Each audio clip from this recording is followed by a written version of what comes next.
We're gonna move to our first panel of the day, which is a panel about extraction in urban context, basically. So we are gonna open with a paper from Tariq Rahman, which is online and is appearing. Yeah, there you are. Hey, Tariq, welcome. And the paper is called "On the Frontier of Capitalism and Islam: Extracting Land in Lahore Real Estate Market." Tariq, the floor is yours. And if you want to share your screen for presentation, you can. Absolutely, will do. Yeah, and thanks so much for having me. I'm really sorry that I couldn't be there in person. At the time that I was accepted to the conference, the flight prices across the world were particularly obscene, speaking of extraction, and unfortunately I couldn't make it, but really happy to be able to present remotely, and very much looking forward to everyone's comments. Two quick things. This is a paper that I'm developing into a much longer dissertation chapter. I'm looking forward to any questions and comments. There's two things that I'm kind of struggling with in particular with this paper. One is the question of masculinity, which you'll see is kind of all over this paper, but I'm still kind of struggling to find a way to talk about. And the other one is kind of really how to situate my discussion of risk in the literature. So if anyone has any feedback on those things in particular, I'd definitely love to hear it. Okay, let me go ahead and share my screen.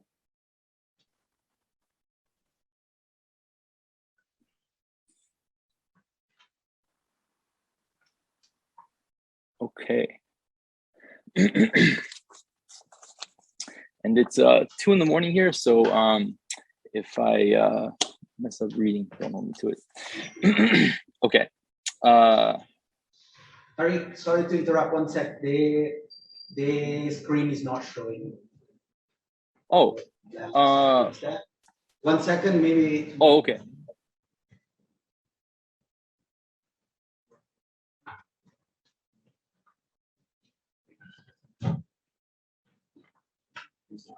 Wait, which one? Yeah. 1 second, that's sorry. Here, the video conference. Oh, yes, video conference. Through. Yeah, perfect. Okay, here we go. Thank you. All right, awesome. About to type. Sounds perfect. Assad was barreling down a village road in his Toyota Hilux pickup truck toward the starting line. We traveled from the city of Lahore to a small town named Jalmuxi for an annual off-road desert race that attracted dozens of teams from around Pakistan, including Azan Valley, the real estate development firm I was conducting fieldwork with. The Jalmuxi rally isn't the longest running or biggest one in the country, but among drivers, it's known for being the riskiest. The 145-kilometer track traverses multiple different terrains, including narrow farm roads bordered by irrigation ditches, deep water river crossings, and mountain paths with steep 300-foot descents. Around the campfire in the nights leading up to the race, participants described the route as a Gari Ki Kabristan, a graveyard of trucks. Indeed, nearly half of the racers didn't complete the track at all, their vehicles either toppling or malfunctioning before reaching the finish line. Suddenly, Assad pulled over. A group of 5 local boys were standing alongside the road cheering for trucks as they passed by. Assad grabbed a wad of cash from the glove compartment and gave each of them a crisp 1,000 rupee note before speeding off to compete in the race.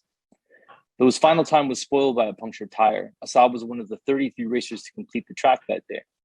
As he accelerated across the finish line and then came to a stop, a small crowd rushed his vehicle to offer congratulations, shake hands, and take selfies. Assad recognized one of the men and reached into the glove compartment to give out another 1,000 rupee note. Then he drove back to the campsite to continue the celebration, half of the crowd accompanying him in the truck bed. Later, I asked Assad why it had been so important to distribute the 1,000 rupee notes. The short answer was charity. The long answer was more complicated. Like many Muslims in Pakistan and around the world, Assad believed that the amount he gave to charity would be returned by 700 times in this life or the hereafter. At Azan Valley, these charitable investments were explicitly linked to rizq, or material sustenance provided by God. During my fieldwork at the real estate developer's office, I observed how prosperity was inextricably linked to rizq, which came in the form of sold-out projects, legal victories in land disputes, and surviving death-defying desert races. Real estate in Pakistan is big business. The real estate market revolves around housing schemes or master planned communities divided into rectangular plots on which residents construct their homes. With an estimated valuation of $1 trillion, real estate is the second largest industry in Pakistan and described by critics and proponents alike as the backbone of the country's economy. In Lahore, real estate is the most sought after investment, as the city is one of only a handful in the world where returns are regularly greater than 100%. Nevertheless, real estate is incredibly risky. Developers sell land before they've acquired it. Investors make high risk, high reward purchases in illegal projects, and even gains can become losses due to an unstable national currency. In this paper, I draw on my fieldwork at a real estate developer's office to consider how risk links the worldly economy of real estate and the otherworldly economy of Islam. Reducible to neither Islam nor capitalism, I argue that risk creates a uniquely reckless form of risk-taking. Home to 11 million residents, Lahore is a city that's constantly relentlessly expanding. Located in Pakistan's agriculturally rich Punjab province, the megacity has nearly doubled in size over the past 2 decades through the conversion of agricultural land into urban areas.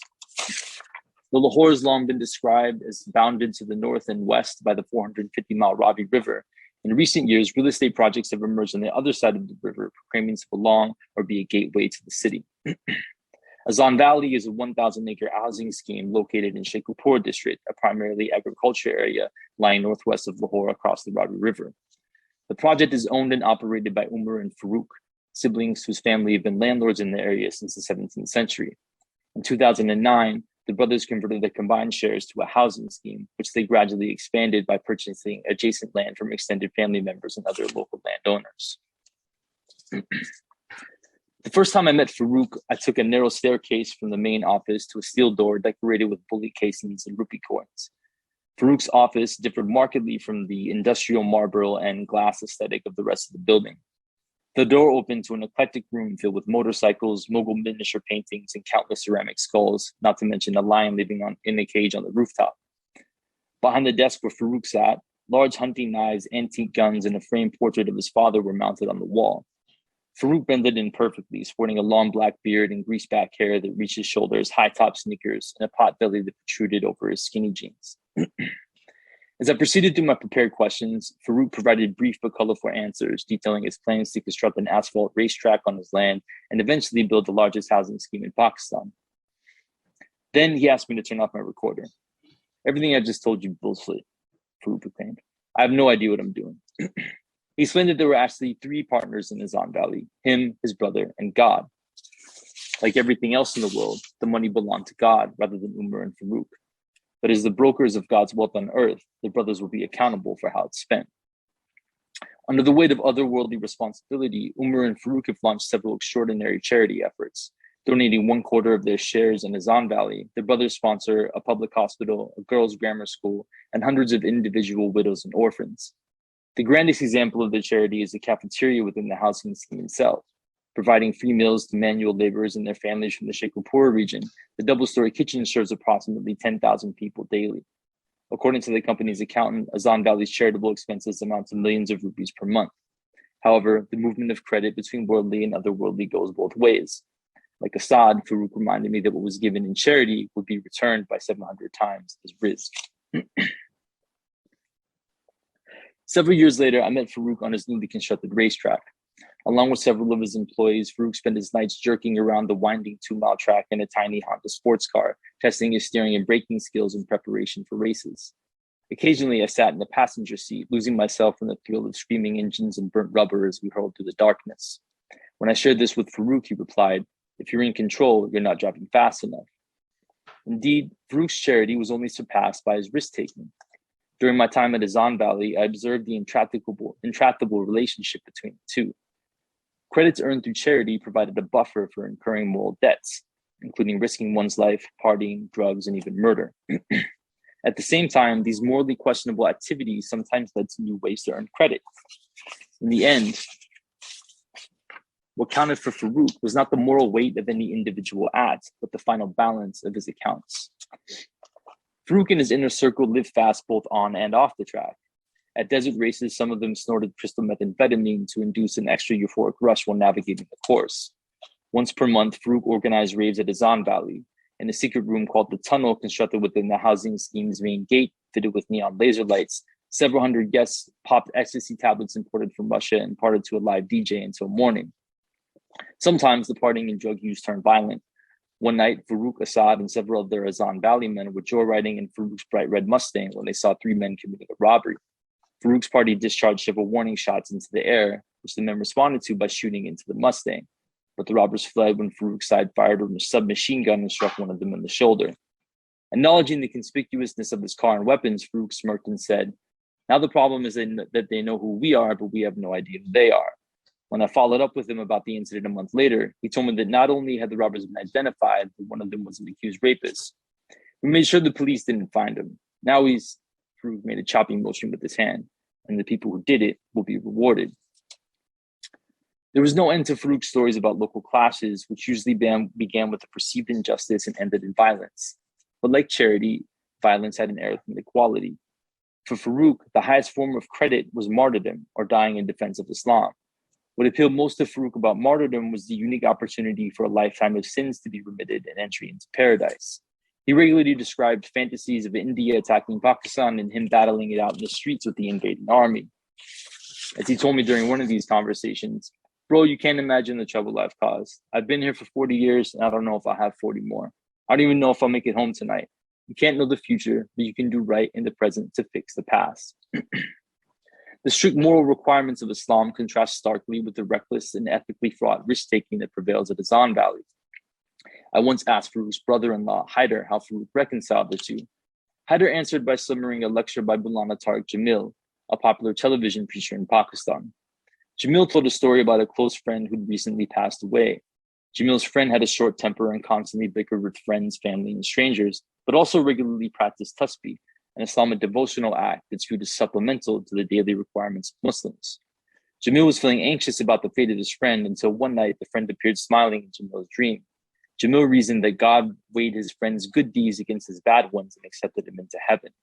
In other words, the credits balanced the debts. For Farouk, religious charity permitted extra religious risk-taking so long as his accounts remained in good standing. At Azan Valley, land fuels a constant interplay between risk and rizq. As a real estate developer, Azan Valley's charity depends on the risky business of land acquisition. At the same time, these risks are the rewards of good works. Thus, risk and rizq are deeply intertwined. God's wealth is spread through the constant acquisition of land, which in turn provides the rizq to undertake those risks. For Farouk, the circulation of credit between worldly and otherworldly created an aura of invincibility. With God as a partner, he couldn't fail. I could shit in a box and it would be God's product, as he once told me. At the center of land acquisition is Azan Valley's dedicated land department, where I stationed myself during research. The department is headed by Bilal, whose greatest asset was his copy of a 1967 village map dividing the area into 1 acre squares. An acre is typically the smallest meaningful measurement of land for farmers and therefore the building block of real estate projects. Square by square, Azan Valley works to expand the housing scheme. But the tidy squares displayed on the village map are often more dubious than they appear. Following generations of inheritance and subdivision, ownership of a given square might be divided between 15 and 20 different family members across several different households due to Islamic laws of inheritance and subdivision. Moreover, additional claims to these smaller parcels often exist due to enduring family disputes. The acquisition of a single square can create deep chasms within extended kin relations over whether to sell, how much to sell for, and who's entitled to payment. On more than one occasion, Bilal's vehicle has been fired on en route to meetings with landowners. Nevertheless, acquisition depends not on which land is readily available, but the particular squares that are required as the housing scheme incrementally expands. As Bilal explained, we'll go for land anywhere that we need to. We're hungry for land, large chunks, small chunks. We need this land. We'll pay anything for this land. However, landowners often manipulated Azan Valley's need for specific squares. In 2016, the company launched a 150-acre block for which they sold 3,000 plots. Over the next year, they made agreements with local landowners to sell their land for more than 1 acre or more at a time. But when my fieldwork began at Azan Valley in 2020, the company still legally owned less than half of the land. In the Sheikhupur District Court, more than 100 cases had been filed against Azan Valley, forcing stay orders on the transfer of ownership. Resolving these cases meant not just paying lawyers' fees, but also drawing from the company's otherworldly accounts. Of the dozens of cases filed against Azan Valley, two very important ones belong to Hassan, a large agricultural landowner who held 120 acres bordering the scheme. Hassan had initially agreed to sell 40 acres at Azan Valley's standard rate of 50 lakhs per acre. However, measuring the 40 acres against Azan Valley's developed area and the company's holdings on the other side of his land, he realized that 19 acres would be used for the project's main boulevard, often the most expensive plots. Hassan returned to Azan Valley, demanding 3 times the price, and when the company refused, Hassan filed the first case. Accusing Hassan of dishonoring their agreement, Farouk sent 200 armed guards to occupy the land and block the entrance with a large shipping container. In retaliation, Hassan brokered a new deal with his neighbor. Not only did Hassan's neighbor also receive the standard rate for premium land, but Azan Valley was late on the payment.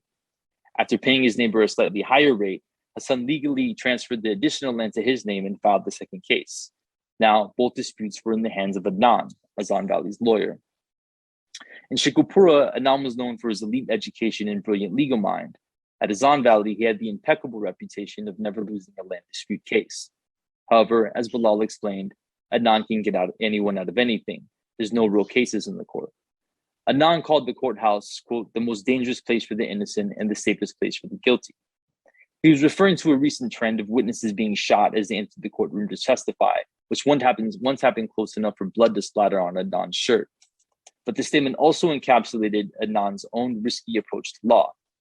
Of course, Adnan was well versed in the chains of documentary evidence that established the rightful ownership of land, but the evidence wasn't always on his side. Under those circumstances, Adnan found alternate paths to victory. In Hassan's case, Adnan ordered an Azan Valley guard to fire into one of the company's own vehicles, after which he filed his own case against Hassan, accusing him of attempted murder. Several months after the shooting incident, I met Bilal and Adnan at a local restaurant. They were celebrating the resolution of several court cases, including Hassan's. The parties had agreed to the price of 100 lakhs per acre for the squares that fell on the main boulevard. Adnan smiled, took a sip of water, and said, thanks to God. Bilal replied, thanks to the cafeteria, referring to the millions of rupees that Umar and Farouk spend every month to increase their riz. Then Bilal looked at me and said, charity's the reason we're winning. We're just puppets. We're the bodies behind the gun, but charity is the gun. I left the Jalmuxi rally with Salim, a member of the racing team who had completed the track and was driving his truck back to Lahore. After navigating back roads for several hours, we finally entered the motorway, and I lay down on the back seat and closed my eyes. Moments later, our rear tire burst. Salim lost control, and my body crashed against the inside of the vehicle as we tumbled. A large computer monitor that we were carrying in the trunk struck the top of my head and knocked me unconscious. I woke up to bystanders dragging me from the truck, which had fallen 60 feet from a bridge and ended upside down. Miraculously, Salim and I survived without any permanent injuries. I spent 1 week in the hospital, followed by 2 more resting at home. When I returned to Azan Valley, I was still nursing stitches and deep bruises. As I gingerly sat down to lunch, Shahzad, Azan Valley's director of sales and a racing team member, asked if I was ready for an upcoming rally in northern Pakistan's Gilgit-Baltistan region. Ready to take notes, I joked. Oh, come on, Shahzad countered. Recalling his own accident a year earlier when his truck rolled 6 times, he continued, sure, you got in an accident, but God spared you. So you thank him and you keep going. Then Adnan asked me from across the table whether I gave to charity. I do, I replied. That's why you're still alive. Keep giving to charity and you'll be fine. Shahzad and Adnan's view of rizq differed markedly from my own. Similar to them, I saw charitable giving as a religious obligation, but I also never presumed to know the time, place, or form of rewards. If anything, I'd been humbled by the accident, which I personally interpreted as a stark reminder of my human limitations. By contrast, Shahzad and Adnan viewed my life being spared as credit well spent. It was fine to keep taking risks so long as I continued to increase my rizq. It's tempting to dismiss Shahzad and Adnan's interpretation of rizq as justification for their violence and profiteering. After all, their success as real estate developers depended on their willingness to take big risks. But it's important to remember Talal Assad's crucial insight that Islam is a discursive tradition that's always subject to hermeneutics and contradiction. Maybe all of us were right, maybe none of us were. But that's a theological rather than an anthropological question. In this paper, I followed rizq as a way of moving beyond the false choice between Islam and capitalism. Spanning the supposed borders of worldly and otherworldly, rizq gives lie to that very premise. Much more generatively, Rizk helps us understand the intractable relationship between practices that might otherwise appear as belonging on one side or the other, whether charity that provides a crucial lifeline to the world's poor, to Lahore's poor, or a risky real estate market that's ravaging the city 1 acre at a time. Thanks.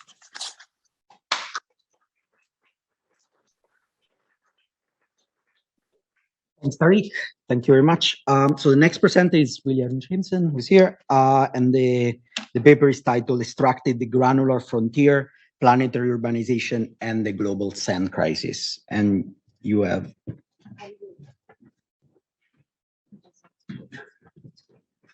This is off. Okay, because it's I need the stage right PC. Okay, I can. Wait. So you have to make it. Why is this off? I don't know. Wait a second. Yeah, that's it. All right. Let me pull up your presentation. Yeah, that one. Just 1 sec. All right. There you go. Sorry. Ooh.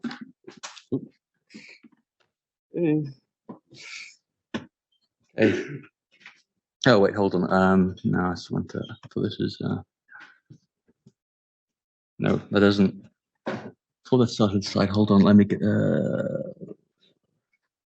Yeah, you can go. It doesn't have the same shortcuts that it. Oh, does. okay. Yeah, that's no problem. Yeah. 1 sec.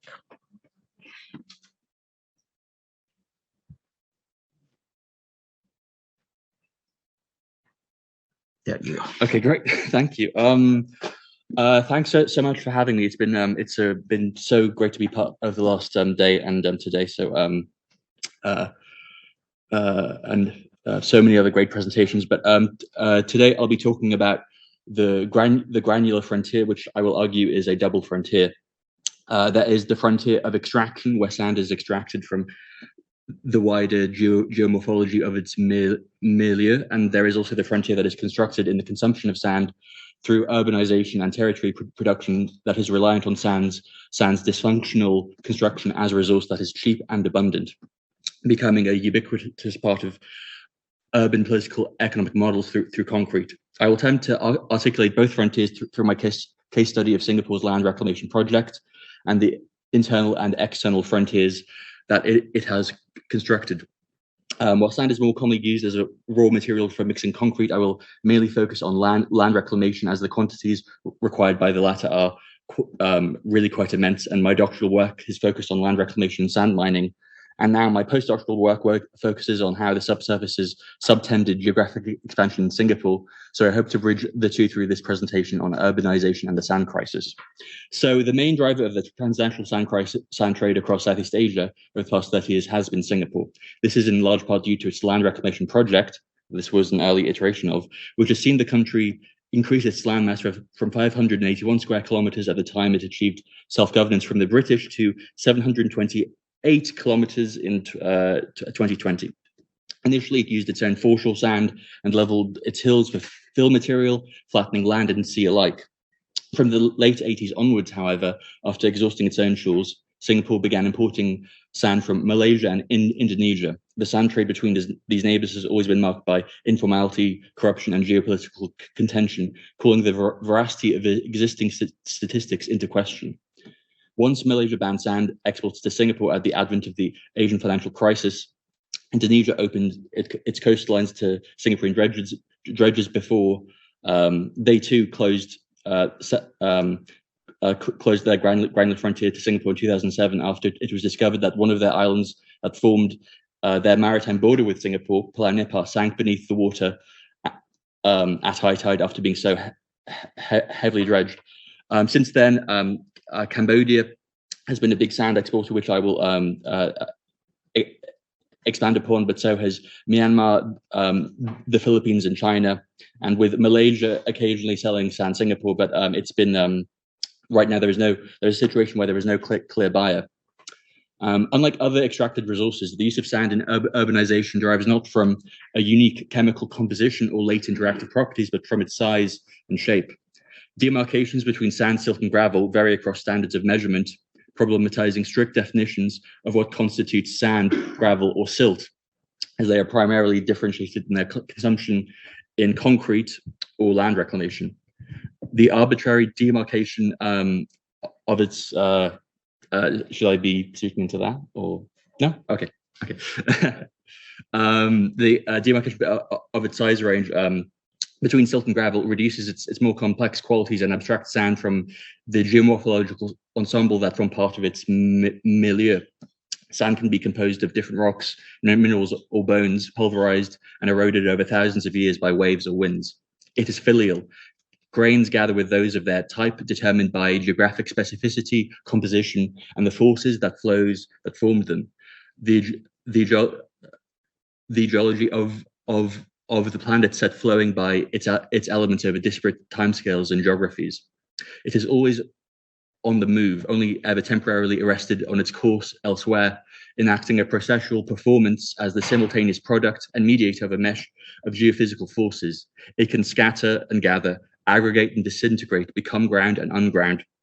So this contribution locates the significance of sand as a resource in its granular materiality, in its ability to transition between states of matter and between different matters of urbanization, territory, and logistics.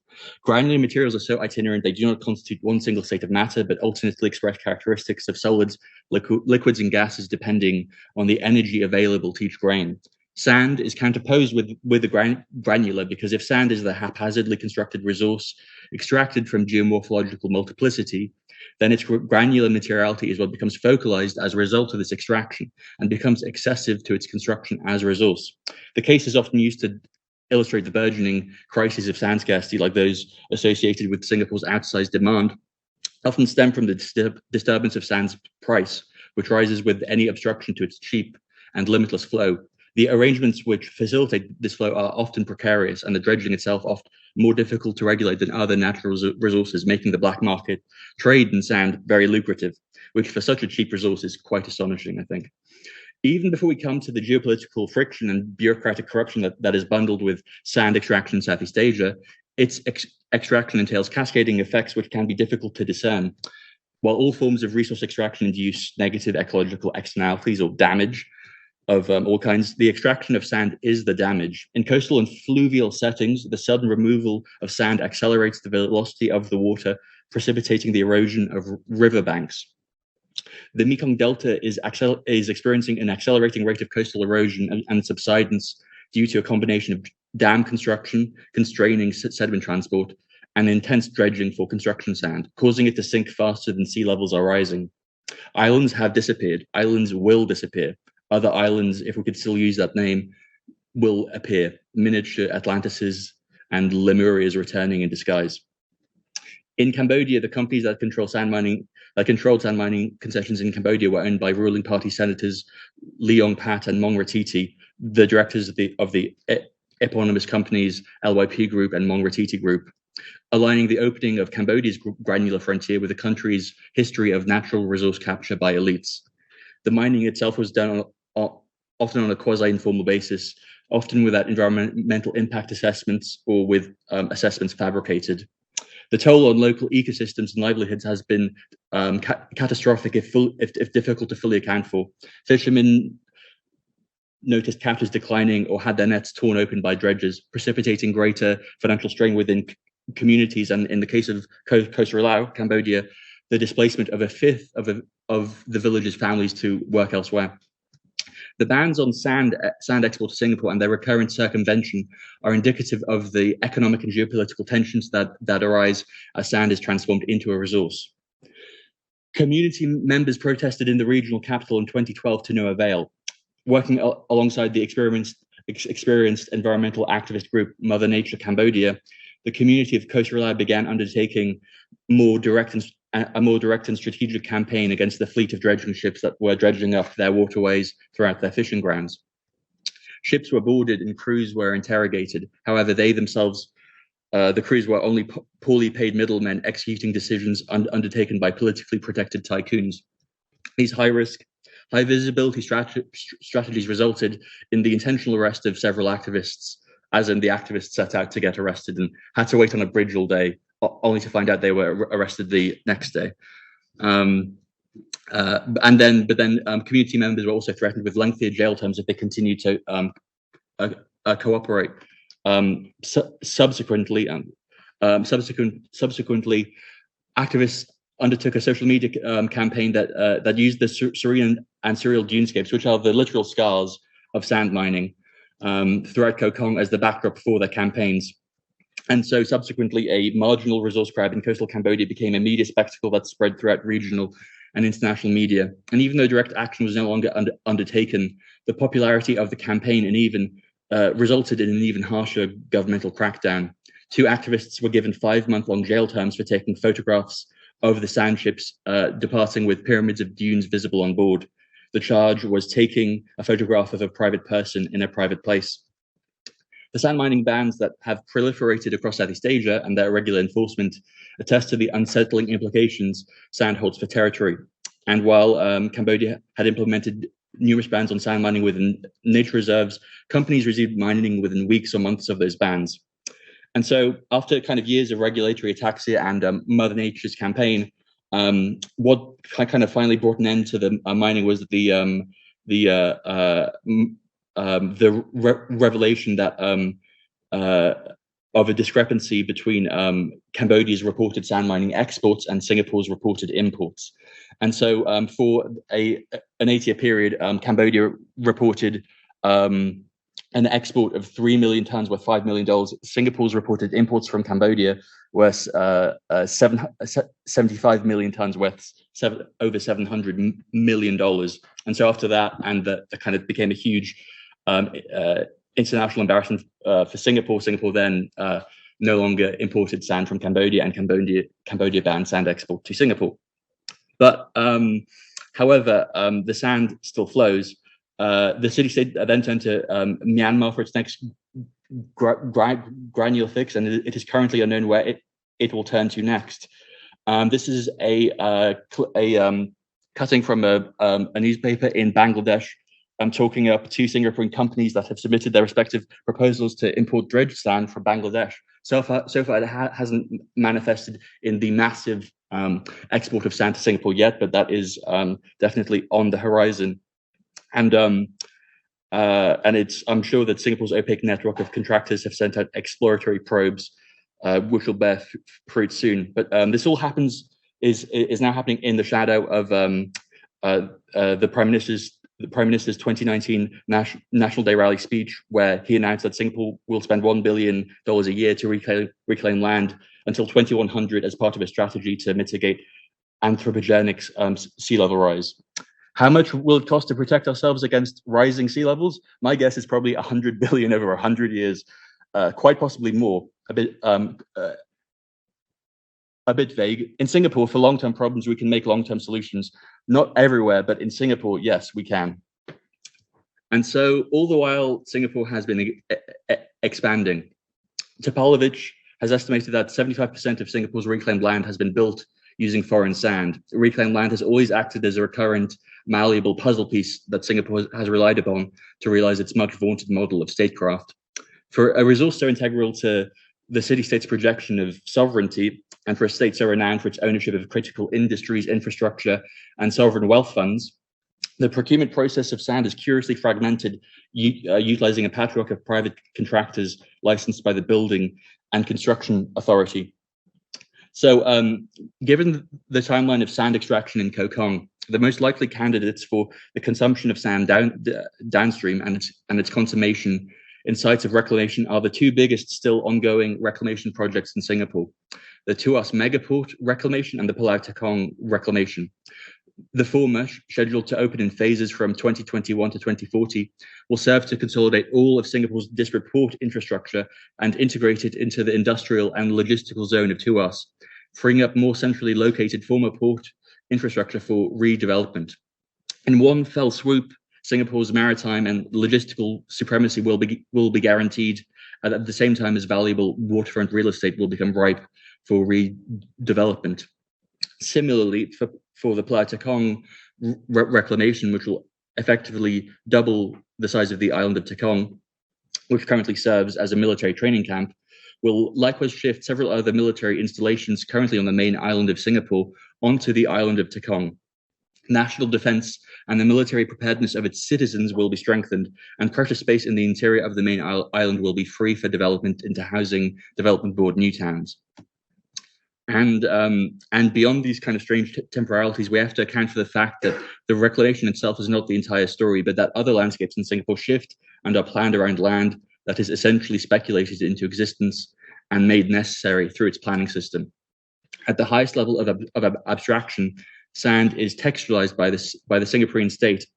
It makes its desires, anticipations, and anxieties legible in lines of sand sprayed into the perimeter of a reclamation, carving a demarcation into the water years, if not decades, before the land itself is reclaimed. And as the sand streaks from the spout of a dredger, it has been preceded and interceded by years, if not decades, of prior planning and surveying, making those political economic prognostications true through the granular materiality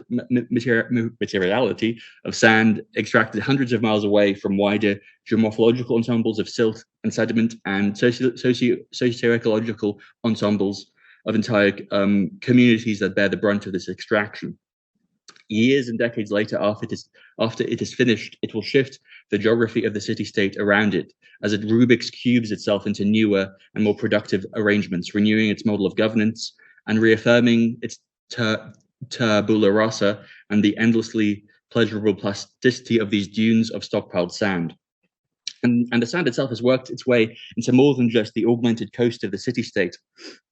After decades of continuous expansion and the recent volatility of sand markets, the government has piled millions of dollars into research and development into new ways of expanding its space without having to rely on sand to reclaim land. Desperate to free itself of this vulnerability to external pressure, or maybe claims on the city-state's sovereign ingenuity. The transmutation of the granular frontier has to be demarcated in these new spaces devised by experimental technologies of geographic expansion. These have manifested principally in two ways: the development of alternatives to sand as infill, and the excavation and intensification of underground space as a way of resolving spatial constraints. There is supposedly 100 square kilometers to excavate in the favorable geology of the island if you feel like living underground, and the innovation of new sand, a granular material derived from incinerated waste, which promises to wean the city-state off of its fix of choice that it otherwise endeavors to conceal within non-disclosure agreements and walls of contracting and subcontracting. But these two are just shadows cast by the harshly revoked granular abundance. The peculiarity of Singapore as the world's #1 consumer of sand is that while reclamation projects were undertaken in the colonial and immediate post-colonial era without requiring sand, without exogenous sand, but still, expanded their territory, what the initial opening of the granular frontier entailed was a fully commodified form of geographic expansion, which grained its existing political economic model. Sand, in its granular potentiality, became a model for realizing limitless space on limited land, to paraphrase the slogan of the Singapore Land Authority. Without the clarifying violence of invasion, sand extraction and land reclamation inverted the colonial formula. Territory extracted and purchased as a resource to expand an internal frontier. The hype around new sand and the fresh frontier of the subsurface belies a desperate ploy.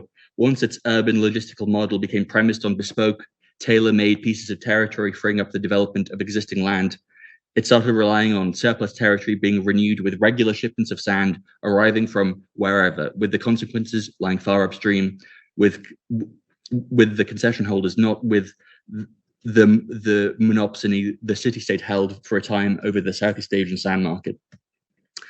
And the truth of these new modes of geographic expansion, haunted by the spectre of the granular frontier, is that the excavation of subsurface material for housing and infrastructure projects is already being recycled in reclamation projects. Soft clay and soil Soft clay and soil dug out for new train lines are being deposited alongside layers of sand in reclamations to offset the volatility of sand as an import that the city-state itself has engendered. But even as sand imports drip off the official ledgers of UN Comtrade, it becomes an even more critical resource as sand guarantees the efficacy of reclamation projects that are steadily becoming more expensive, more risky, and expertise intensive, as more has to be done to ensure these slurry materials such as soil and soft clay do not compromise the ground that these projects endeavor to create, as under sufficient load, these kind of watery clay soils threaten to liquefy. Sand becomes the geophysical margin of error for the minimum territorial integrity of this new land. To think of the granular frontier also entails centering how the subsurface has subtended geographic expansion in Singapore, from colonial rule to its post-colonial reconstruction as a global city, to the reclamation projects which will proceed until 2100 to mitigate sea level rise.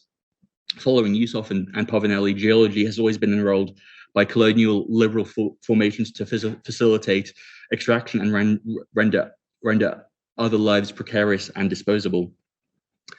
Granular materiality through social practice became a real abstraction for space, fully commensurable with a commodity form so ubiquitous in the urban fabric of the city-state that it is difficult to see except in these really surreal dunes that you either see coming in on barges or in these massive stockpiles, which kind of are at the furthest edges of the island. Once cheap and plentiful sand no longer became possible, the specter of the granular frontier continues to haunt multiple strategies and ploys for internal geographic expansion for decades to come. The city-state survival remains premised on the founding of granular frontiers both within and beyond its borders. And what my work will seek to interrogate next is how its long history of geographic expansion has enrolled the subsurface to productively graft itself to prevailing global political economic order. The question remains, however, with 2100 looming, as the sand keeps on flowing, what lies at the other end of the hourglass? Okay, I think that's it. Thank you.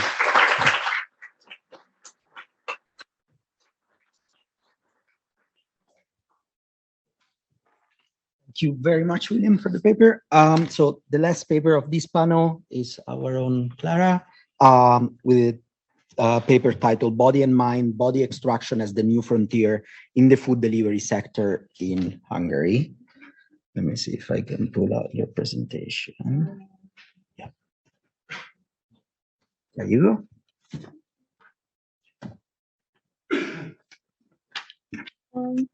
Thank you very much for the introduction, and and also for the work of the organizers. It's really an honor to be here and be able to present this research.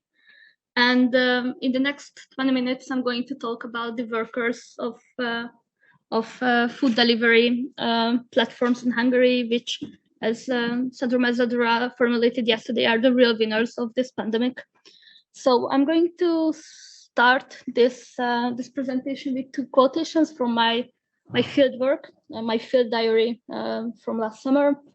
And the first one is, I had terrible stomach pain in the morning, but I'm working an hour later thanks to the painkiller. And the second one, my legs are shaking from fatigue and my back hurts due to the bag. And both of these quotations I just wrote them down after like 4 and 5 days after starting my field work. So it was really, really a fresh experience. It was a part of my field work, and I started to do participant observation as a food delivery rider in Budapest, and I started to do my research to understand the inner paradox of criticizing and still appreciating and participating in this industry, because it is really an active feature of the Hungarian food delivery sector and the community. And I was interested in how do delivery workers normalize, justify, and accept these many cases inhuman and dangerous working conditions.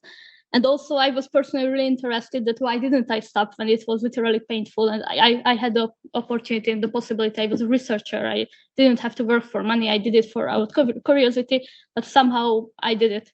So I'm not sure if I have the full answer for this question, but I'm sure that I can give a few insights about this.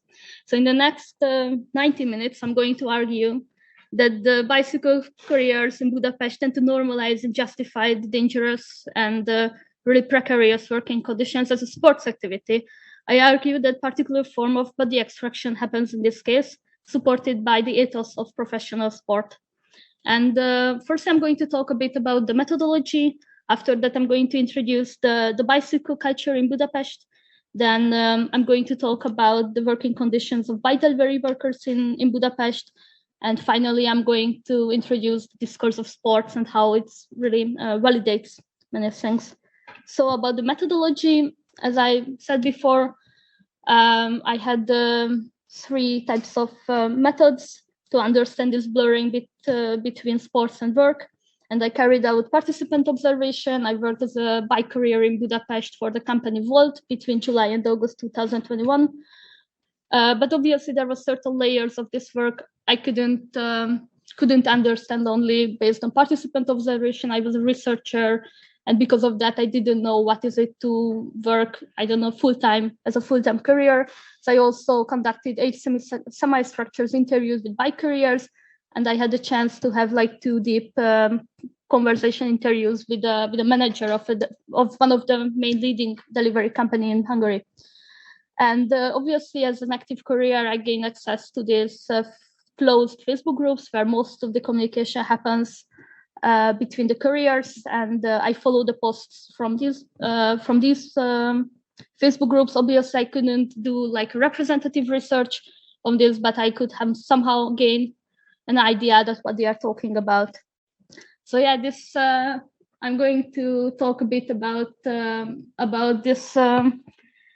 About bicycle culture in Budapest based on this picture. I think this is one of the most creative political happening which happened in the 1990s in Budapest in Hungary. In the background, you can see the Hungarian parliament, and in the front, you can see this poster, and it says this political party loves cycling. And in the middle, you can see 2 really handsome guys. On the right is with the beautiful hair. He's currently the member of the European Parliament, and on the left is he's our current prime minister. But I mean, many things changed, but somehow, and these people changed, but somehow the ethos of cycling has really remained the same. So in the post-socialist transformation, ecological topics really became central, because that was a way how like oppositional groups could like criticize state socialist regimes. And somehow cycling already in the 1990s has become a symbol of anti-communist, open, in many cases Europe-oriented, democratic, and future-oriented thing. In many cases, that's how people imagine what's going to be, I don't know, part of Europe, part of Western Europe. In many cases, these bike communities really copied the Dutch examples or other Western European examples. In the 1990s, there was a really strong bike delivery subculture emerged, in many cases really following the examples of from the Netherlands. And in 2000, there was a really strong mainstreamization of cycling, and it has become like a trendy and eco-conscious and middle-class activity. So today, I think cycling food delivery or bike food delivery is one of the few physical labor which is fine to do if you consider yourself as a middle class in Budapest.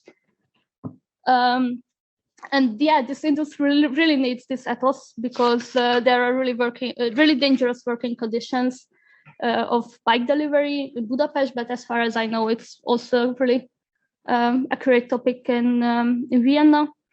And firstly, obviously, people have to spend like hours in the traffic on their bike if they want to make a living of it, and which is by itself is already really dangerous. But obviously, if there are not enough like workers in the street, then the companies are really trying to motivate them with certain bonuses when there is a poor weather, and it can lead to many cases to almost fatal accidents or even fatal accidents. I mean, all of my interviewees that I talked about their experiences, they all had the stories of how they almost crashed with a car or even crashed with a car.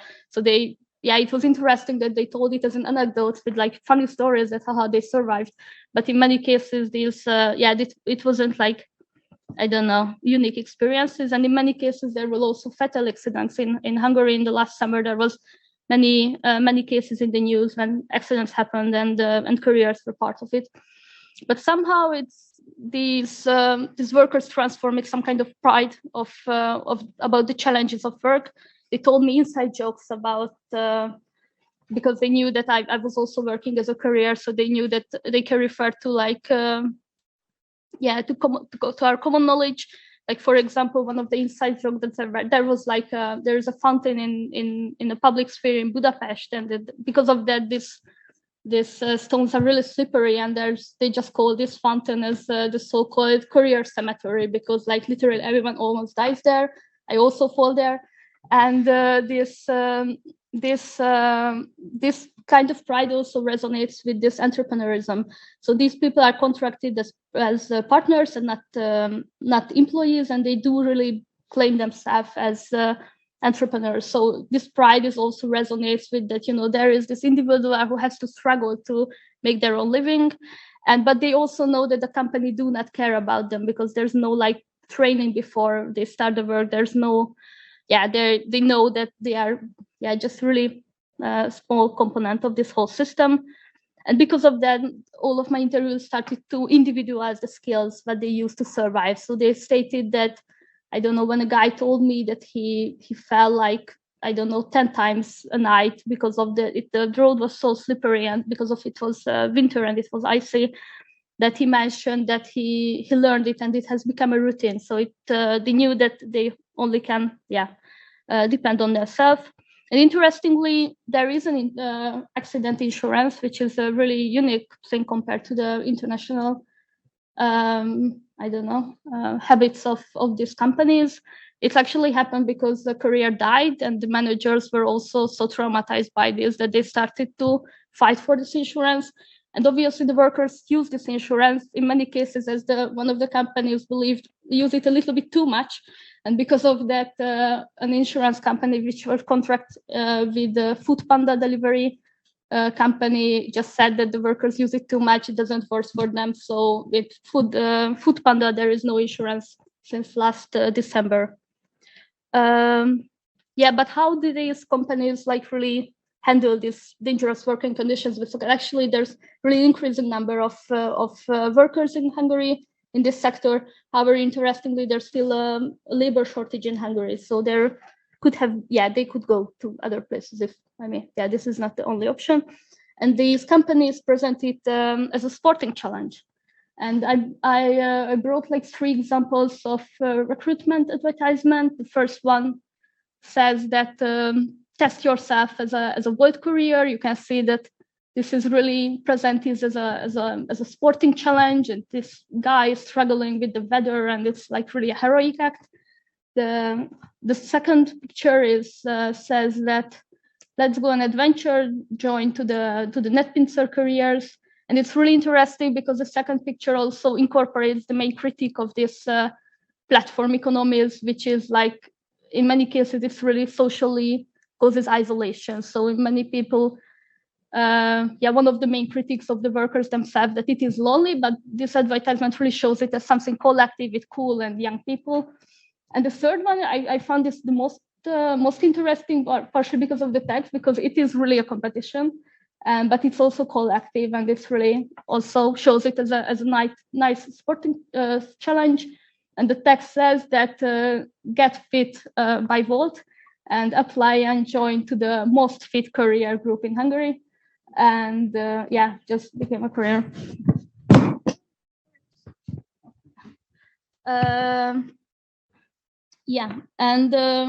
So this these bike delivery companies, and also some journalists really blur the border between labor and sport, implying that delivery work incorporates the sport's physical and ideological rewards too. So I argue that a particular form of body extraction happens in this case, supported by the ethos of professional sport. My favorite examples of how journalists can like normalize this tendencies, there was like an article in The Guardian which with the title "Confession of a Delivery Rider," get fit by ordering, by delivering fast food. So yeah, it's also apparent in the press. But what do like the workers think about these examples? Because they really feel the dangerous experiences, but they also see this discourse. And and in this last slide, I'm going to talk about the discourse on sport by the workers. And when I conducted these interviews, and also my personal experience, that all of the interviews, and I also have like really strong sport experience from my childhood. So it was a really strong experience to all of us, that we know how to train our bodies, we know how to like achieve some kind of sporting, goals. And I think that these workers, and I mean, if I want to refer to my field notes, incorporated this knowledge to our work. So these people adore the idea that they get paid for training their body, which activities otherwise is expensive and tiring. And cycling is not just a sport; it's a cardio activity. So many young careers really enjoy the idea that actually they can get thinner by this activity. And it was really interesting that a guy who started to brag to me about that, how he lose all of his fat of his body during summer, just after he told me that how he almost died on the streets. So it was really, apparent in the same time. There are also some kind of sporting rivalry. Also, it is apparent in these Facebook groups. I mean, there are some legends who are really working 12 hours per day, every day per month. And they can achieve obviously amazing results by money and also by kilometers. In many cases, they are not bragging about the money. They never mention the money. They always bragging about the kilometers, what they could achieve, or the number of the addresses they could visit in a day. And there's also some kind of competitions, on the streets. So like between two, traffic lights, mostly young guys are really trying to beat each other. And also, obviously, the case of pain appears in this topic, and somehow positional delivery works as a sport really helps to justify the pain it causes, because pain is really part of professional sports, and the original goal of the pain is to somehow to warn the body that it should stop but it causes harm. But how somehow in professional sports the ignorance of pain is really a main feature, and these interviewees and these people really build on the previous knowledge on training. So many people said that, okay, but I know it from training, I know it from the gym, I know it from my childhood, that you just have to keep going and then the pain will go away like in a month or 2 months. So you just have to survive at the beginning and it's going to be fine. And they also use this rhetoric for their work. In many cases, they also use the concrete help from their experiences. They use in many cases painkillers. I also use painkillers. There's also, they use this sports cream. There's this certain type of sports cream. This is literally in every Hungarian household. It smells terribly, but it's people know how to use it because our parents taught us how to do it. They also consume certain kinds of collagen. It is a type of protein, and also an interviewee consume this amino acid, which is also, and this collagen and amino acid is usually used by bodybuilders. So these people really Googled how to how to survive this pain, and they found these examples in many cases in online forums, and they use it, and they are able to increase their workload by this.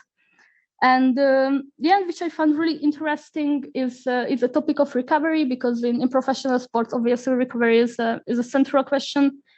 And but there was like a real difference between sport and labor recovery.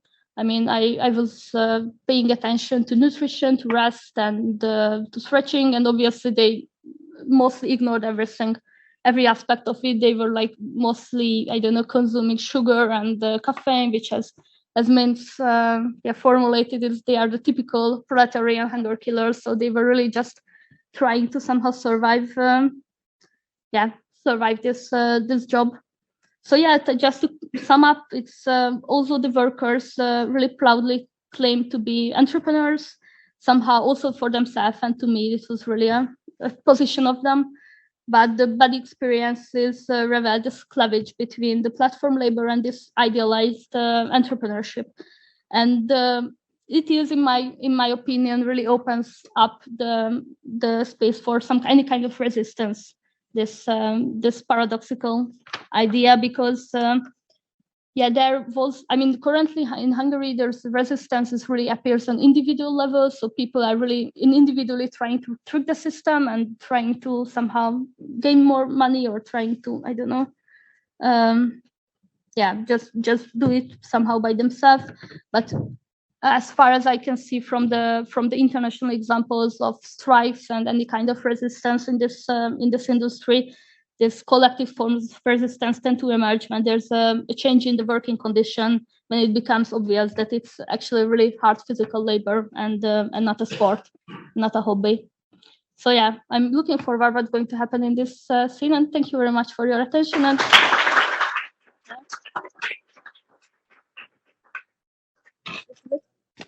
thank you very much.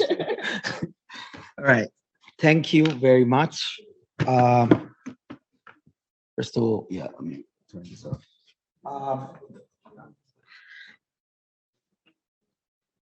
I really appreciated all three papers and really enjoy reading them. So thank you for sharing. I'm sure many others in the room did. So what I'm gonna try to do with my comments is more like trying to put them in some sort of unified framework, and maybe put them in conversation both with some of the issue that came out in the keynotes, but also as a way to start a conversation that maybe can just be not about the three papers, but more largely. So obviously I have comments singular to each of you, and I will send them to you, especially Tariq, you were asking for a few specific ones, and I will respond, but these ones are not gonna be in that direction. So I wanted to start first to going back basically to one of the elements or few elements that Sandro definition of extraction gave us yesterday, and really highlights a couple of points that I think this paper really invite us to see and to think back on. So first of all is this idea of extraction as takeover, right? I think here we have the takeover of land titles and morality, of sand, or human bodies in these papers. So that's element one. Second element, again, going back to what Sandro was saying, is this kind of expanded notion of extraction, which refers to natural resources, but also to the social development advances, right? And I think when we put together the second and the third paper, we really see those two dimensions in conversation with one another. So I think with these two defining elements in mind, I think these papers invite us to think about extraction in an urban environment, and not just in resource-rich periphery, which I think are often the space that we associate with extractivism. So I think I really thank you for bringing that up. For them, and I think for all of them, the urban is not just a side of extraction or the end point of extraction somewhere else, but is itself, in fact, a product of it. Right, so the very clear sense in the Singapore's case, but I think also in the other. So this complementary, it's almost like this complementary side to the most common explored processes in urban environment of accumulation. And so these papers seem to suggest that in this constant process of extraction, there might be something that is under theorized in the urban environment and something to think through the urban environment. So here we have three papers that do this work in very different ways. And in so doing, I think they can be useful to think through a sort of typology of this nexus between urbanism and extraction. The first two by reflecting on land as a space of extraction, both in the understanding of land as title, so going back to kind of the legal discussion that we were having, but also as land as soil, as sand. And the third one by looking at bodies, always central to capital, obviously, and to the kind of process of including bodies and extracting from bodies, and their movement across the city as a locus of extraction. So let me just go one by one to the paper and bring up some thoughts, and then we can kind of conclude with a few questions. So Tariq's paper reflect on the risk-taking component of the land title market in Lahore, and the way in which its business people make sense of this risk and hedge their exposure through religious practices and charity. So connecting land capitalism as risk and God sustenance, Tariq provides a kind of substantive take on extraction, So the idea that the idioms through which is understood actually matter, not simply as this icing on the cake in a superstructural ways, but in really profound material way. They determine how people invest and where they choose to invest and what kind of risk they're willing to take. So in this sense, this paper, I think, is a great connector to the discussion on narrative and imaginaries that we have yesterday's, because it really takes that element and put it into practice of extraction. So I think two particular elements are striking here, and I just wanted to kind of point them out. First is this kind of notion of balancing act. So this understanding of moral life as a double entry ledger, right? So that you really think about morality and risk in this double entry ledger. The second one is this resonance, I think, with a sort of Protestant ethic, not just of rewards and calculation, but also of grace and predestination, and success, both economic and in terms of surviving this risk-taking behavior as a sign of having God on your side. So kind of building on this, I have a question, I guess, for Tariq, which is to invite you a little bit to think where extraction is locating here and where this complementary logic of risk and reads influence the form of extraction, the extraction take. Moreover, and I don't know if you were here yesterday, but I would kind of answer you if this concept of moral extractivism that was brought up yesterday is actually helpful in your analysis. So we had a proposal of a term. Let's see if there's, if it has legs through you. So moving on to Williams' paper. So if the first paper invited us to reflect and take seriously the process of both justifying and making sense of the result of this risk-taking business or land acquisition, the second, I think, invites us to really think about the materiality of land expansion in Singapore and the sand that it requires. Particularly interesting, I think, is this paradox that William points out between the generally centralized control of critical resources by the Singaporean state and the diffuse and indeed granular system of provision of sand, literally the ground on which much of these resources sit and come to sit. So in this sense, these I think, are the two frontiers that you're talking about. How do we understand that process? So here, and I think in the paper you send a little bit more, you chronicle this kind of shifting granular frontier of Singapore and the way in which the colonial plasticity of its territory has shifted in this time toward the reliance on this important sense rather than internally produced one. And it's remaking not just the geography of Singapore, but the larger geography of coastal Southeast Asia, right? The way in which the whole of the coastal Southeast Asia has been reorganized by this monopsony. And I think your paper does a great job in showing an example, and as you say, in which, and I quote here from you, territory could be extracted and purchased as a resource to expand this internal frontier. So I think that's very, very nice in the paper. Here, the city itself and the peculiar face and shape that the urban take in Singapore, which is has this very strange double nature of being an exception and a model for many other places, is extracted often elsewhere and dumped in order to continue to expand. If discussion of planetary urbanism have helped us think through about how entire landscape operationalize in the servant of urbanism, this paper shows that a city like Singapore defines and redefines its very materiality and its limits through this extraction, right? So it's a little bit, I think, of a different setup, which I really appreciate from the planetary urbanism way of thinking about extraction. Here, the takeover of an outside seems central, but I'm a little bit left wondering what are the pushback from the outside. And you gave us in this presentation today a little bit more that you had in the paper. And specifically at this nexus, which I think emerged in the discussion in the morning, between legal action, policy changes, and social mobilization, right? I think that's where we're kind of thinking where class action and class struggle come together. So I want to hear a little bit more how that plays out in your case, but also in the geopolitics of Singapore and the role that Singapore is taking in the ASEAN, right? How do they make sense of their leading role in the ASEAN, what they're like stealing literally land from these other countries? So finally to Klara, the third paper, I think, take us in a slightly different, actually quite different direction and explore how extraction occurs inside a city by thinking across new up-based economies, as well as the specific conjuncture of Hungarian cycloculture in relation to the end of socialism and new status of middle class. Here, I think what is interesting is that the body becomes this place of extraction, self-extraction, but also maintenance, pleasure, and this kind of language of sport that you analyze. Here, Klara, I think, helped us to get to a question that I think many of the paper yesterday kind of tiptoe around.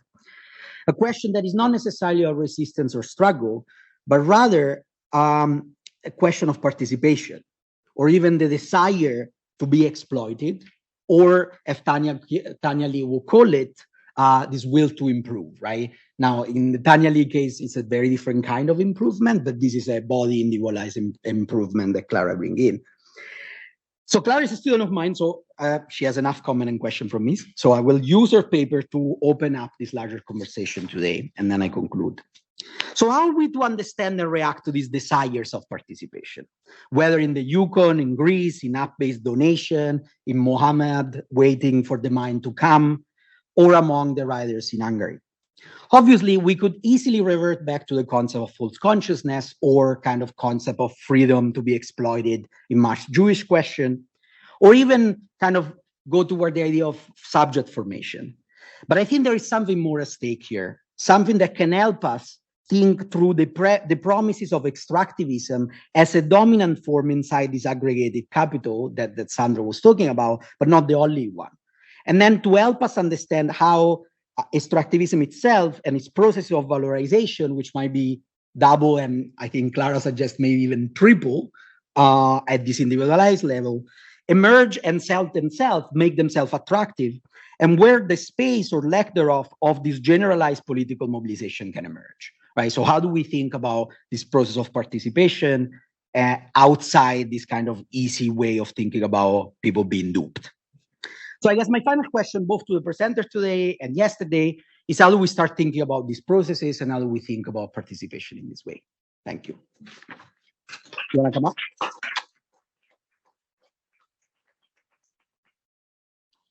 Klara, William. And Tariq, I think you're unmuted, so if you want to intervene, just intervene.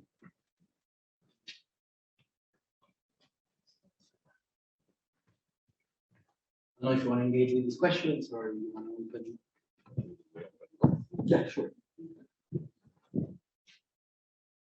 So any question, comments on the floor or answers to the question? Hi, thank you for those presentations. Will, I have a question for you. It's mostly a methodological question. I was wondering if you would like to elaborate on how you navigated your way in a terrain and on a topic which is so volatile in nature and the stakes are so high, like you presented how, people click photographs and for that they are, penalized. So I was wondering if you want to help us like get a sneak peek into how really you conducted your ethnographic work. And I have one for Klara actually, and I think that was a fantastic presentation. I really like to share your ethnographic detail and sort of this understanding of gig economy is very popular in South Asia as well. And it creates a very exploitative regime, I would say. And that, of course, is around questions of caste, class, and religion when it comes to South Asia. So I was just wondering if somewhere you, in your ethnography, found certain very racialized and gendered understandings of, probably this sort of work. Yeah, that's it.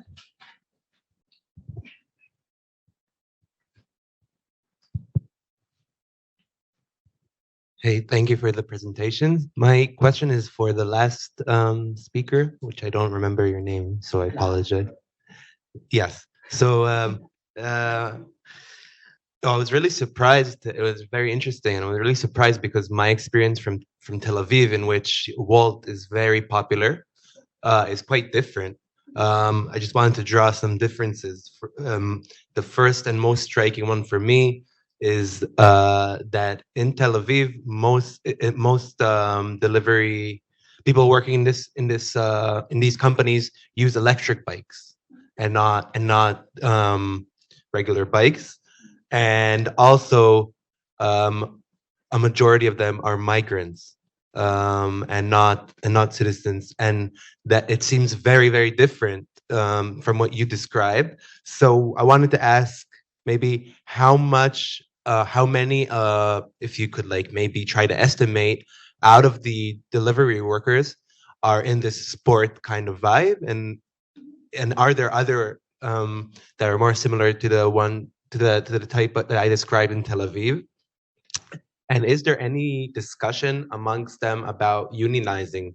Because I know that this is something that they started to speak about in the past year or two, in Tel Aviv at least, because it's a very, very big, it's a very common job, and they're not unionized at all. And also, maybe if I don't know if maybe I missed it, but like gender and the role of women inside these groups would be interesting for me. Thank you.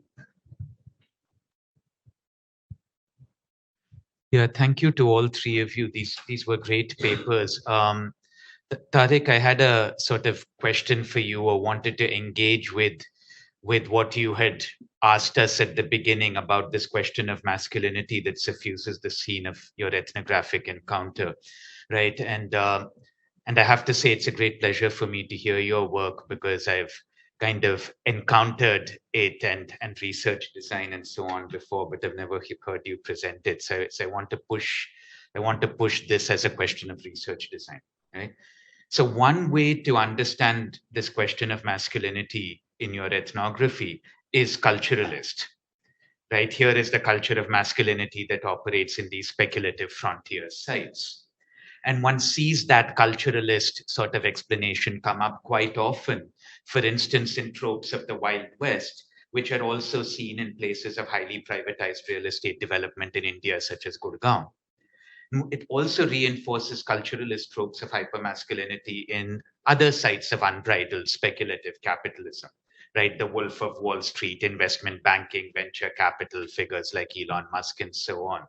So that's, that kind of culturalist explanation is descriptively important, but somehow doesn't feel enough, and even feels potentially depoliticizing, right? So it seems like the work of ethnography can't confine itself to a culturalist diagnosis of hypermasculinity here.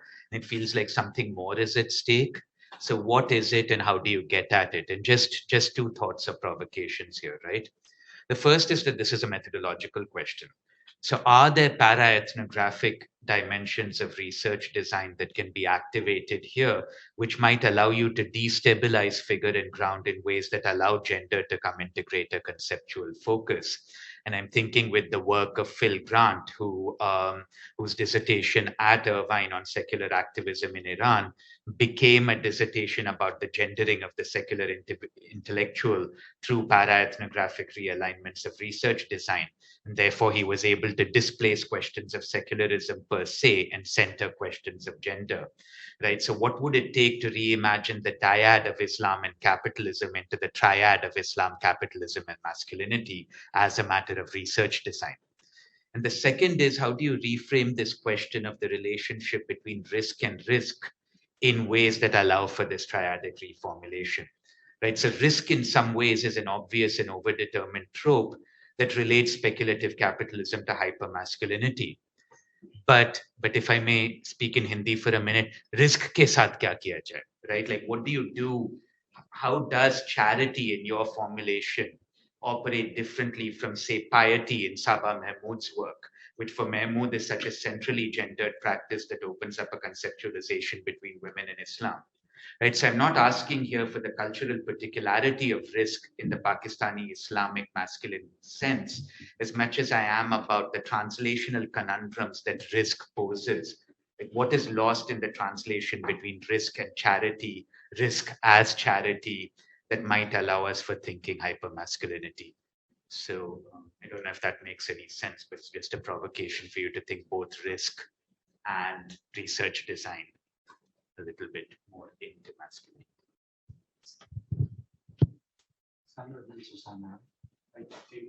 Yeah, but they all asked my the questions.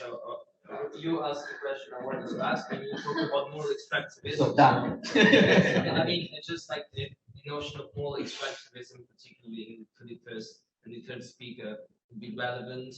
And yeah, the role also of gender in your research, because it seems like there's also masculinity in the discourse in general, and also statistically the presence of women. That's it. Yes, also in my case. First of all, thank you for these three really brilliant papers. And in particular, I will keep reflecting upon the relation between sand and territory, which seems to me promising, even metaphorical. You know, it can lead to a notion of elusiveness and fragility of territory that I like. I have kind of a comment and a question for Klara. In a way, the comment was anticipated by the friend who talked about Tel Aviv. You were talking about a middle-class identity of riders in Budapest. I mean, if I take Italy, Germany, Spain as terms of comparison, that was the case at the beginning, you know, but it was immediately perceived as a kind of ideological construct. And also in Berlin, in Paris, in Bologna, in Madrid, you are confronted today with a situation that is not different from the one that has been described for Tel Aviv. Most riders are migrants. And the pandemic accelerated this trend. You know. 2 years ago, 3 years ago, in Bologna, for instance, you had migrants and students, particularly students coming from outside Bologna. You know. But then the pandemic, you know, dramatically changed the composition of riders. And as I was saying yesterday, there was a very interesting process of unionization. There were strikes that were even coordinated at the international level. So, I mean, this is quite interesting. So my question in this respect is whether you see kind of trends, changes in Budapest that could lead to a situation more similar to the average situation in Europe. But then I have also a short comment on the question of sport, because it seems to me that this extraction, you know, of value from the culture of sport has a lot to do with what is usually described in the literature on digital labor in terms of gamification, you know. And gamification is something that I didn't take seriously when I first read about it, you know. But then I started to do some investigation with friends and comrades on the situation, the labor situation in the warehouses of Amazon. And there are a lot of young workers who say, you know, it is so nice that at the end of the day, we have 2 hours in which we work, but we also play. So, I mean, I resisted the temptation to say this is false consciousness, this is ideology. No, I take it seriously as an element that also explains why until now, at least, you don't really have processes of unionization and struggles, labor struggles, in the Amazon warehouses in Italy, while you have, as I was telling yesterday, wild labor struggles in other logistical warehouses, where gamification did not advance that much.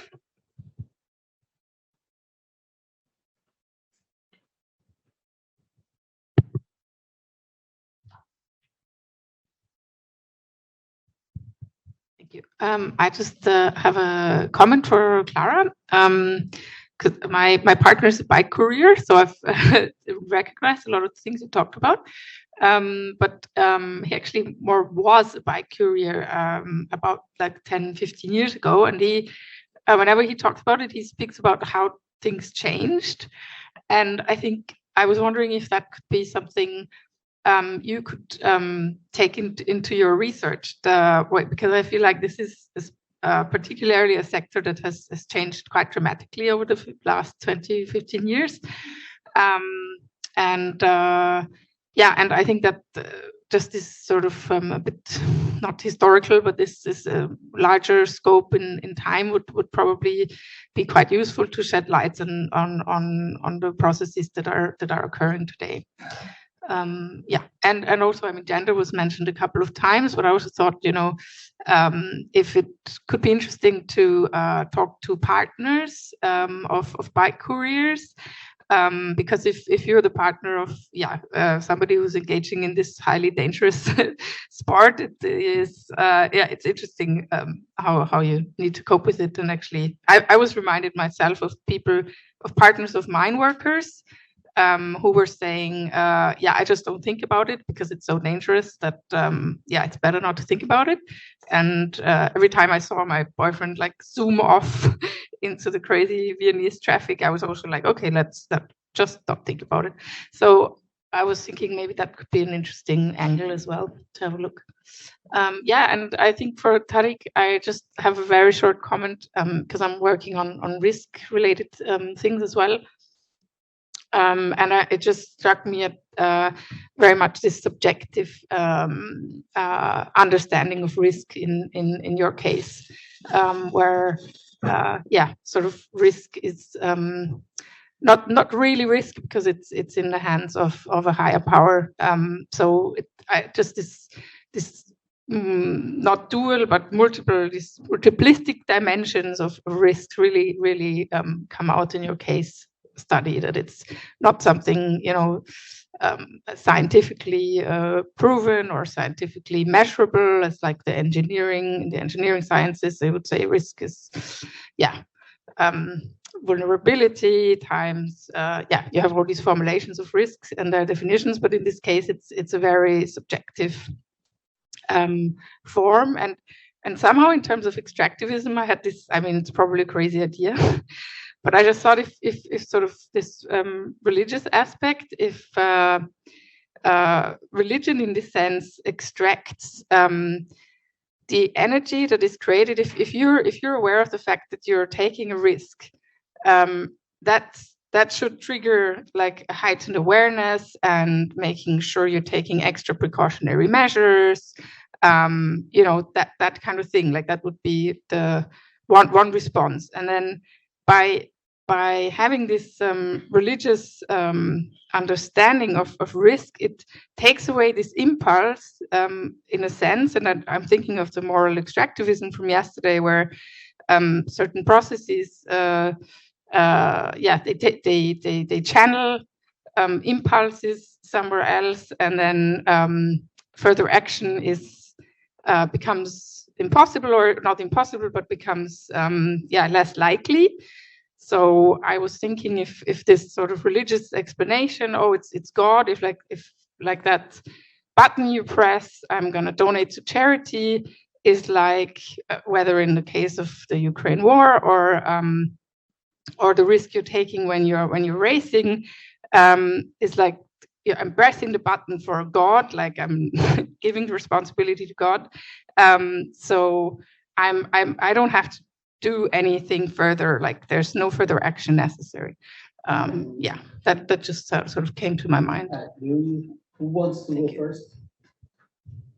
Answers? I think is it on now? Or is it? Yeah. Oh, okay. There we go. I'll just answer that quick question about, I guess, my methodology and my sort of field work and like following the sand.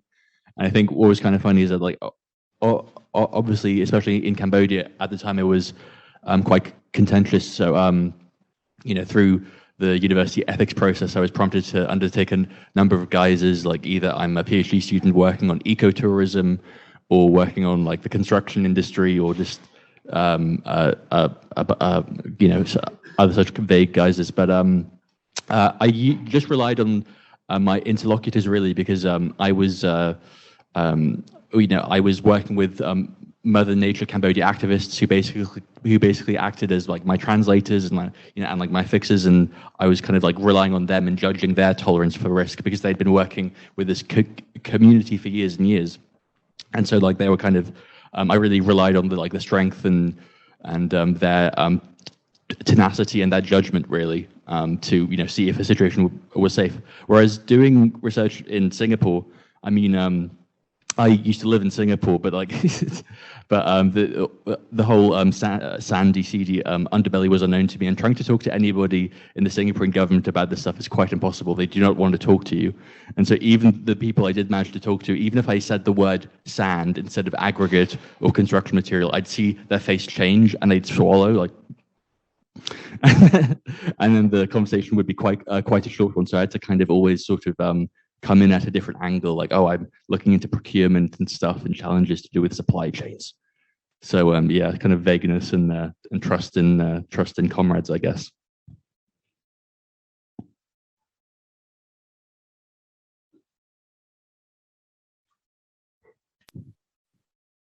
Yeah, great. So I can offer some responses to these terrific questions. I'll try not to take too much time. I think we might be over time at this point, or is there still a little bit of time to go? Are we okay on that? We have a few minutes, don't worry. Okay, cool.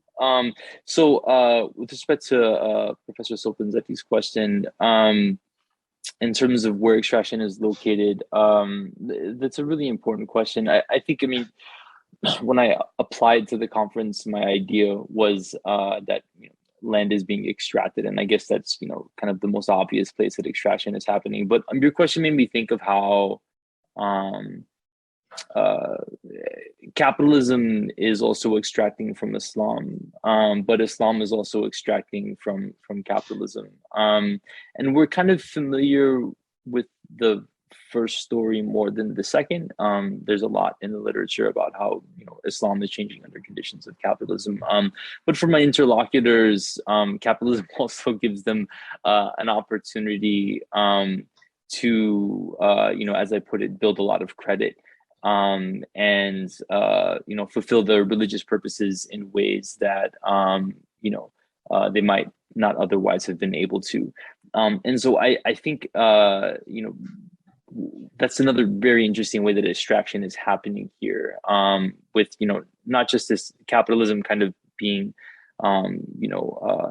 empowered and fueled in this very powerful way by Islam, but Muslims themselves also deriving a lot of religious meaning out of their participation in capitalism, which I think is interesting, but also like maybe unsettling in some ways. And in terms of your question of where the relationship between risk and risk fit, I think it's kind of in that extractive moment where that kind of maybe dual process of extraction is enabling people to take these otherwise maybe these risks that they might not otherwise take. So, but I'm going to think more about that, and maybe from talking a little bit more about risk in response to some of the other questions will be helpful for drawing that out a little bit more. So, Professor Sundar Rajan, I really appreciate all of these comments. They're things that I'm going to need to think about for much longer, but they're incredibly provocative. I particularly like the idea of thinking about an Islam, capitalism, masculinity triad rather than a dyad, because right now, as I work on the chapter, it is kind of very much in that culturalist sense. It's very it's all about the kind of hypermasculine and the bravado, and I think I wrote about it that way, maybe as a first draft, just to kind of get it onto the page. But I number one feel that masculinity is something that shouldn't just be kind of a background type of problem, but it's something that tracks through the paper. And I really like the idea of thinking it more along the lines of a triad with Islam and capitalism, and specifically how masculinity, like Islam and like capitalism in this story, isn't in and of itself necessarily a bad or negative or destructive thing, but it's kind of in that triad relationship where certain dimensions get brought out, and these very destructive forms of extraction happen. And in the longer chapter, there's kind of a lot more about Farouk and his feelings about rape in Kashmir and poverty and things like that. And I think a lot of that boils down to him viewing himself as a patriarch in this situation. And I think that triad framework is going to be really helpful for bringing that out more richly than I currently am. And just really quickly, in terms of what's lost in translation between risk and bridge, that's a question that I'm going to be thinking about for a while. I think what immediately came to mind for me was I think that what's lost is also what's balanced. And so when I talk about balancing credits and debts, I think that, what's kind of, those moral debts that are incurred when people take risks, and those credits that people earn despite not, doing some not so Islamic things. I think that's part of what's happening there is what's getting lost, kind of in an ethical sense, is also being balanced out by the relationship between these things. But I need to think about that much more. And just lastly, the third question. Sorry, I don't know your name. I just wanted to say that the metaphor of pushing a button is a really interesting one. I don't think it operates that way. Only because of kind of Islamic ontology. You can build up all the credit you want, but at the end of the day, you're not in control.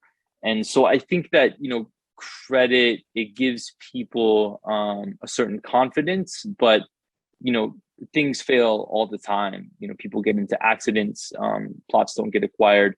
And, ultimately, that gets associated with kind of God ultimately knowing better, and ultimately being in control and humans' capacity being limited. So I don't think it's a matter of kind of just giving to charity and be able to do whatever you want. And that's, I think, what still makes it risky, because it gives you the confidence to embark on these risks, but I think your truck can always crash, or a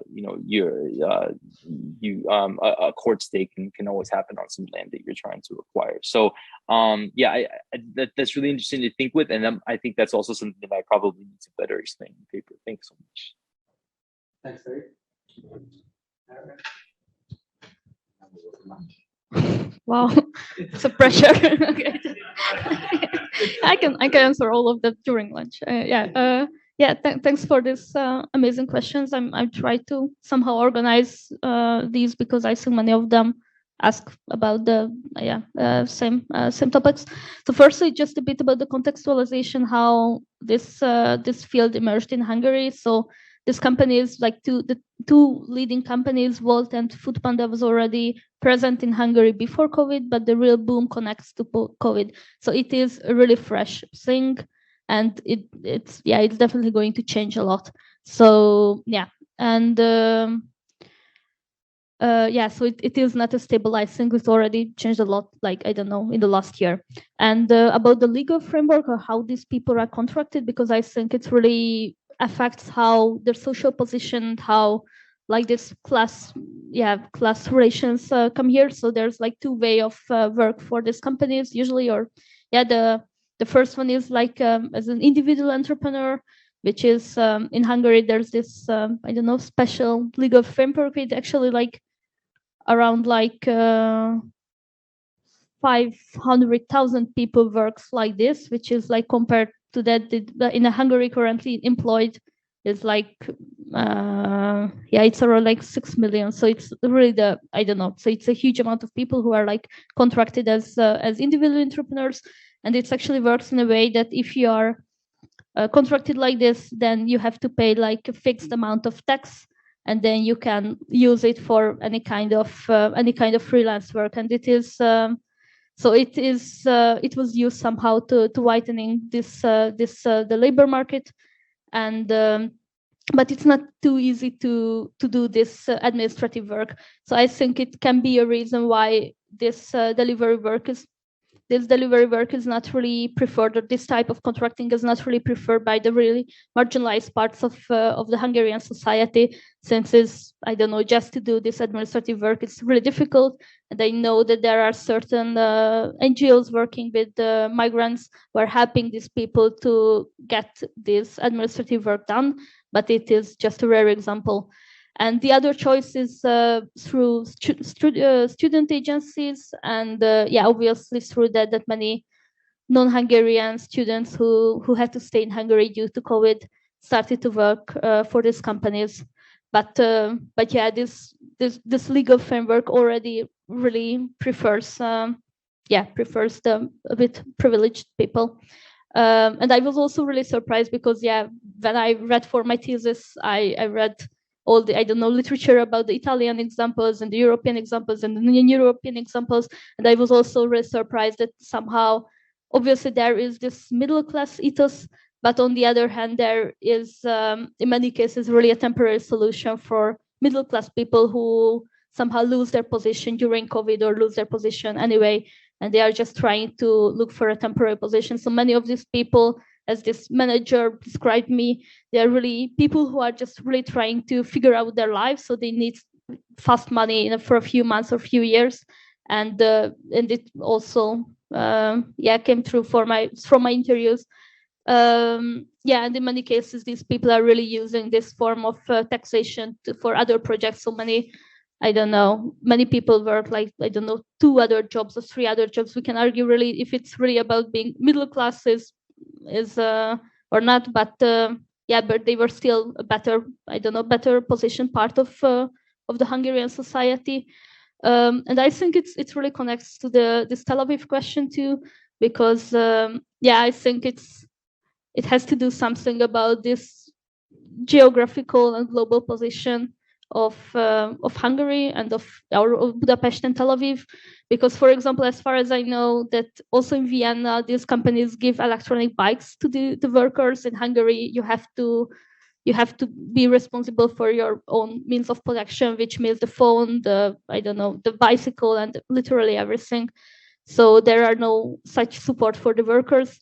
And also in Hungary, this relative position of this work in the labor market is not that bad, which is really surprising. But it was actually somehow logical. It's weird to say, and we also had like a little debate about this. But I don't want to say that it's a good job. It's a terrible job still in Hungary. But in relation to other jobs, it's not that bad.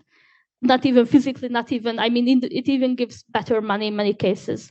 So even with this whole precarization, everything, and I don't know, when I asked them how it feels to like not being too able to apply for this, I don't know, state support or this social insecurity, they told me that but the Hungarian state already ignoring them, or it never happened during COVID. So they are not really trusting the state, or they are not trusting any kind of unions. And I think with this, I would go to the topic of resistance, because many people who I talked with are really, when I asked them about unions or like any kind of resistance, they were really proud that they are entrepreneurs, and they know that, in many cases, people are proud to be entrepreneurs, and then next week they are going to strike. So it's not that logical, but still, these people, in many cases, grew up listening the stories of their families about the state socialist unions, which were run that unions that's it usually organized in this field. This job is also like a temporary solution for many of them, and it is not their identity. So they are trying to keep the identity of their original job or the other 4 jobs, but nothing to do with this. So cycling is just a fun hobby. they're trying to somehow frame it, but it's not something to struggle for, not something to, I don't know, spend their free time with. Actually, they really look down at all the other workers too, so they really don't like to spend time with each other mostly. Once I went to the pub and there was like a secret career meeting after, and there wasn't that many people. However, it was like, many people promised, and there was also free beer for the first, 20 people, but people didn't, and they didn't come. There are two associations which are trying to represent the workers in this case, and these. I just read in the news that one of them just got in a official relationship with the company Volt, so probably they are not going to represent people that much. And also there's this so-called captain system works in this in Food Panda company, which is actually really similarly built up as a union should be. There are 3 captains in Budapest, and their phone number is given to the people, and they can call them up in case they have any problem, and they are going to communicate their problems through the management. So this company built up their own union within the company, and all these, beloved characters who are in ideal cases should be the leaders of a union, or should be like central people of the unions are already doing this job for the company and paid by the company for the job. Just about the gender, interestingly, these companies do not have any data on gender, which is really interesting. And when I sat down with this manager, we played this. We started to read the names of these couriers, which was totally illegal, and I really admire that he did it with me. And it showed that around the 80% of the couriers is male, and 20% is around female. But it's not official data. And the question of the partners and the households is definitely super interesting, because all of these responsibilities are borne by the household, or borne by the reproductive part of the family. Somehow from my interviews I could see that these women are more conscious about their body, and they're about their the nutrition also, and they are not trying to risk that much. But it wasn't representative, but probably. And about the gamification, and it's also an ongoing debate. And somehow it was interesting that gamification totally tricked me. I was the first one who found gamification. I got obsessed with this job. I did it all the time. I reacted to the messages and the application notification. I was obsessed with it. And when I asked the older careers or my interviews about it, they told me that it happens usually with the stupid young people who get amazed by this. And in this case, I was the stupid young people who are just too addicted to her phone. But when I asked them if they get addicted to the job or not, they told me that obviously they are not going to get addicted, because then they won't have enough time to recover. So they were really conscious about this job, and they need certain time to do it, and they were really rationalizing what is worse to do, what's worse to, what's the distance they have to deliver a task. Is it worth it or not? And the last thing about the rationalization. And there were many conflicts. So it's also between Hungarian and non-Hungarian careers. So I think that's also not really making this a welcoming environment. Thanks.